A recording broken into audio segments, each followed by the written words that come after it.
Soy el padre Daniel. Como sacerdote he tenido el regalo de escuchar tantas historias. Historias de alegría, de dudas y a veces de un dolor tan hondo que parece apagarlo todo. Hoy quiero compartirles una de esas historias. Es el testimonio que un hombre me confió, queriendo que se compartiera.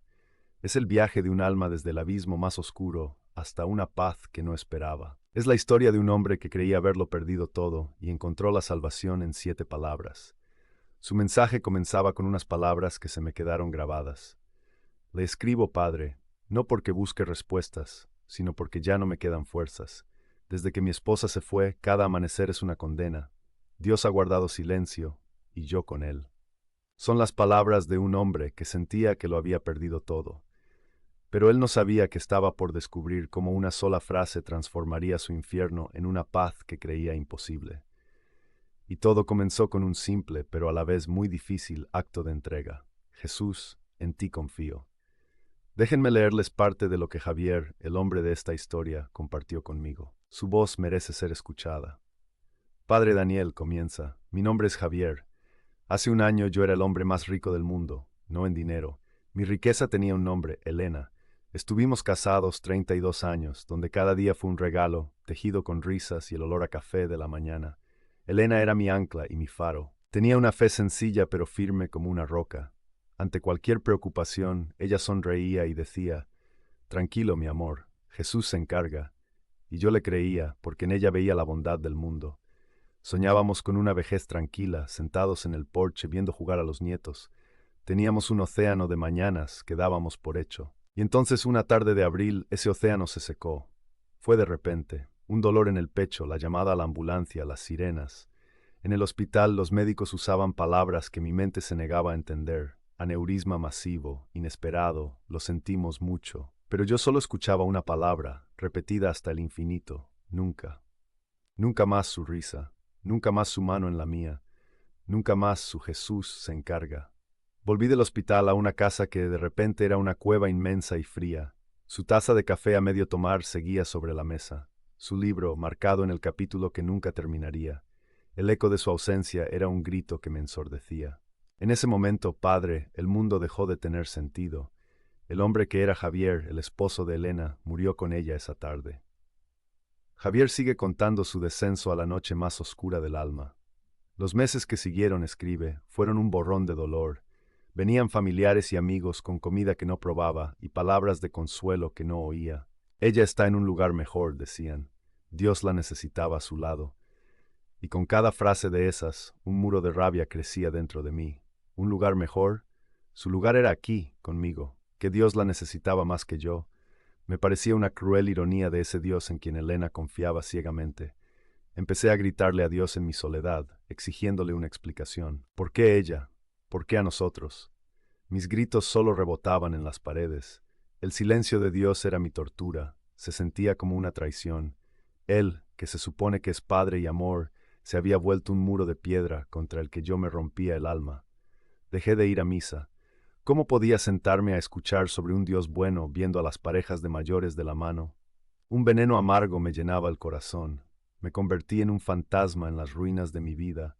Cada objeto era un recuerdo que torturaba. El olor de su ropa en el armario me ponía de rodillas, ahogado en llanto. No quería la lástima ni la ayuda de nadie. Quería que me dejaran solo con mi dolor, porque sentía que era lo único que me quedaba de ella. La prueba de que nuestro amor fue real. Tenía miedo de que si dejaba de doler, la olvidaría. Así que me aferré a mi sufrimiento, sin darme cuenta de que era eso mismo lo que me estaba hundiendo. Llegué a pensar, padre, que Dios me castigaba, repasando mi vida en busca del pecado imperdonable que mereciera algo así. Buscarle una lógica a lo que no la tiene es una forma de locura, y yo estaba completamente loco de dolor. Y justo cuando la oscuridad es total, a menudo se abre una grieta de luz. Javier había llegado a ese punto. Una noche, prosigue el relato, toqué fondo. Habían pasado casi 10 meses. Era el aniversario del día en que le pedí matrimonio. Había estado mirando un viejo álbum de fotos y cada imagen era una puñalada. La foto de nuestra boda, la de nuestro primer hijo, la última que nos tomamos. La alegría en nuestras caras era tan real, tan inocente de la tragedia que venía. Cerré el álbum con rabia. La impotencia y la soledad me aplastaron. Caí al suelo, no de rodillas para rezar, sino como un edificio que se derrumba. Y por primera vez no grité, solo lloré, roto. Y ahí, en medio de esa rendición total, un recuerdo vino a mi mente, claro como una voz. Era la voz de Elena, años atrás, cuando nuestro hijo tuvo un accidente. En la sala de espera del hospital yo estaba fuera de mí. Ella, con los ojos cerrados, me tomó la mano y dijo con una calma que me desarmó: «No estoy tranquila, Javier. Estoy aterrada. Pero mi miedo no lo va a curar, así que se lo entrego a quien sí puede hacer algo. Jesús, en ti confío». Esa frase, Jesús, en ti confío. 7 palabras. En ese momento, en el suelo de mi sala, la frase volvió como un desafío. Mi razón se reveló. Confiar en el Dios que se había callado, que me la quitó, era absurdo. Y sin embargo, algo dentro de mí, una parte que creía muerta, se agarró a esas palabras. Sin fe, casi con sarcasmo, la susurré: «Jesús, en ti confío». Lo dije una vez. No pasó nada, lo dije otra vez y otra, no porque lo sintiera, sino porque no me quedaba nada más. Era admitir que mi rabia no había servido, era mi bandera blanca. Ese susurro no fue un interruptor mágico, fue el comienzo de un camino lento para aprender a caminar de nuevo. Padre, continúa, no le voy a mentir. Al día siguiente no me desperté curado. El dolor seguía ahí, pero algo pequeño había cambiado. Al repetir esa frase, me había rendido. Decir «en ti confío» era admitir mi falta de control, y en esa impotencia encontré una semilla de libertad. Empecé a usar la frase como un ancla. Cada vez que una ola de dolor amenazaba con hundirme, respiraba y decía por dentro: «Jesús, en ti confío». Al despertar, antes de que la desesperación me paralizara, susurraba: «Jesús, en ti confío». No era una negociación, era un acto de abandono. Era decirle a Dios: «Este dolor es demasiado para mí, te lo doy, llévalo tú, porque yo ya no puedo». Poco a poco empecé a notar pequeños cambios. Un día me di cuenta del sol que entraba por la ventana. No es que no hubiera salido en meses, es que yo no lo había visto. Por un instante sentí su calor y susurré: «Gracias. Jesús, en ti confío». Otro día, mi nieta pequeña me llamó. Cuando me contó sobre un dibujo, me di cuenta de que estaba sonriendo de verdad. La alegría de mi nieta había cruzado el muro de mi dolor. Y de nuevo la frase vino a mí: «Jesús, en ti confío». Dejé de preguntarle a Dios por qué y empecé a preguntarme para qué. Comprendí que confiar no es tener todas las respuestas, sino la paz de vivir sin ellas, descansando en Dios. Volví a la iglesia. Al principio me sentaba en el último banco, pero ya no sentía rabia. Y durante la Santa Misa, en el momento de la consagración, al ver la hostia elevada, ya no veía a un Dios lejano. Contemplaba a Cristo mismo, que conoce el sufrimiento, la traición y la muerte. En el santo sacrificio del altar encontré verdadera compañía. Él, presente en la Eucaristía, me entendía. Y mi oración se volvió la más sencilla: «Jesús, en ti confío». La transformación de Javier no fue que la herida desapareciera. Fue descubrir que se puede volver a florecer con las cicatrices. Hoy, padre, ha pasado más de 1 año y medio, escribe, que si extraño a Elena, cada día. El dolor de su ausencia no se ha ido, es el precio de un amor tan grande. Pero el dolor ha cambiado. Ya no es una bestia que me destroza, sino una nostalgia serena que me acompaña. Es un recuerdo, no de lo que perdí, sino de lo afortunado que fui por haberlo tenido. He aprendido que Dios no se quedó en silencio. Era yo el que no podía oírle, ahogado en el ruido de mi propia rabia. Él estaba ahí, en la llamada de mis hijos, en la sonrisa de mi nieta, en el calor del sol, esperando con paciencia a que yo me rindiera en sus brazos.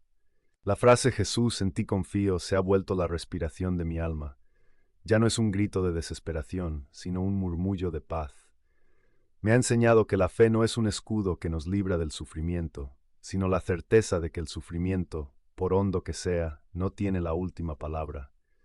Descubrí que la paz de Dios no es la ausencia de problemas, sino su presencia en medio de ellos. He vuelto a vivir. Disfruto de mis hijos y nietos, y les hablo de su abuela con una sonrisa al recordar su luz. Empecé como voluntario en un grupo de apoyo para personas en duelo. Comparto mi historia como un compañero de viaje que encontró un camino en el desierto. La historia de Javier es un testimonio poderoso. Quizás tú que me escuchas estás pasando por tu propio desierto. Si es así, te invito a compartir en los comentarios tu lucha o tu esperanza, no para buscar respuestas, sino para que nos acompañemos como hermanos en el camino. Y si conoces a alguien que tiene el corazón roto, compártele este video. A veces, una historia es el bálsamo que Dios usa para empezar a sanar. Javier concluye su mensaje. No le escribo, padre, para decirle que he superado la muerte de mi esposa. Uno no supera un amor así. Le escribo para decirle que he aprendido a vivir de nuevo, sostenido por una confianza que no sabía que tenía. El dolor me vació, pero la divina confianza me ha llenado de una paz que no cambio por nada. Jesús, en ti confío.